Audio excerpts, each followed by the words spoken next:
ಮಂತ್ರಿ ಮಾಡ್ತಾರೆ. ಬೆಂಗಳೂರು, ದಾವಣಗೆರೆ, ಹುಬ್ಬಳ್ಳಿ, ಬೆಳಗಾವಿದವರು ಇನ್ನೂವರೆಗೂ ಕೂಡ ಮುಸ್ಲಿಮ್ರು ಯಾರೂ ಮಂತ್ರಿ ಆಗಿಲ್ಲ. ಆಗಬೇಕನ್ನೋದು ಬೆಳಗಾವಿ ಎಲ್ಲ ಸಮಾಜದವರ ಒಂದು ಡಿಮಾಂಡ್ ಇದೆ. ಅದಕ್ಕೆ ತಾವು ಕೂಡ ಧ್ವನಿಗೂಡಿಸ್ತೀರಾ ಇಲ್ಲ ಅಂತ ನಾವು ನೋಡಿ, ಅಣ್ಣವರು 2 ಸರ್ತಿ ಶಾಸಕ ಇದ್ದರು, ಈಗ ನಾ ಇದ್ದೀನಿ. ಕೇಳೋದೇನು ತಪ್ಪಿಲ್ಲ, ಏನು ತಪ್ಪಿದೆ ಕೇಳ್ತೇನೆ. ಕೊಟ್ಟಿದ್ದಂದ್ರೆ ಪ್ರಾಮಾಣಿಕವತಿಯಿಂದ ಕೆಲಸ ಮಾಡ್ತೀನಿ, ಕೊಡಲಿಲ್ಲ ಅಂದ್ರೆ ಒಂದು ಕಾರ್ಯಕರ್ತ ಅಂತ ಕೆಲಸ ಮಾಡ್ತೀನಿ. ಉತ್ತರ ಕರ್ನಾಟಕದಲ್ಲಿ ಇನ್ನೂ ತನಕ ಯಾರಿಗೆ ಸಿಗಲಿಲ್ಲ.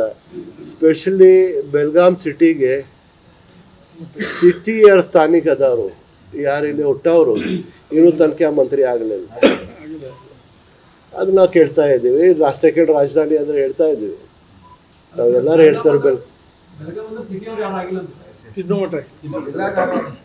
ಜಿಲ್ಲಾದಲ್ಲೇ ಆಗಿದ್ದಾರೋ, ಸಿಟಿದಲ್ಲೇ ಹುಟ್ಟವ್ರು ಆಗೋದು ಯಾರಾಗಲಿಲ್ಲ. ನಾ ಸಿಟಿದಲ್ಲೇ ಹುಟ್ಟಿದ್ದೀನಿ. ಕೇಳ್ತಾ ಇದ್ದೆ ಎಲ್ಲರಿಗೆ ನಮಗೆ ಸಪೋರ್ಟ್ ಮಾಡಿ ಅಂದರೆ ಹೇಳ್ತೀನಿ. ಈ ಟೂರ್ನಮೆಂಟ್ಗೆ ಸಪೋರ್ಟ್ ಮಾಡಿ, ಎಲ್ಲ ಕೂಡ ಬಾಬಾ ಸಾಹೇಬ್ ಅಂಬೇಡ್ಕರ್ಗೆ 1 ವರ್ಷ ಪೂರ್ಣ ನಾವು ಜಯಂತಿ ಮಾಡಿ, ಕಲ್ಚರಲ್ ಪ್ರೋಗ್ರಾಮ್ಸ್ ಮಾಡಿ, ಅವ್ರಿಗೆ ಅವ್ರದ್ದು ಏನು ಸ್ಟ್ಯಾಂಡಿಂಗ್ ಇದೆ ಆ ಸ್ಟ್ಯಾಂಡಿಂಗ್ನ ಅವ್ರಿಗೆ ಹಾಕಿ ಅವ್ರ ಕುಟುಂಬ ಕೊಡೋನು. ಬರೀ ಹೆಸರದಲ್ಲೇ ವರ್ಷಕ್ಕೆ 1 ಸರ್ತಿ ಹೋಗಿ ನಾವು ಮಾಲ ಹಾಕಿದಂದ್ರೆ it is not correct for ಈ ಸ್ಟೇಚರ್. ಪೂರ್ಣ ವರ್ಷ ನಾವು ಒಂದು ಕಾರ್ಯಕ್ರಮ ಮಾಡಿದ್ರೆ ಎಲ್ಲರಿಗೂ ವಿನಂತಿ ಮಾಡ್ತೀನಿ. ಎಲ್ಲರಿಗೂ ಧನ್ಯವಾದ.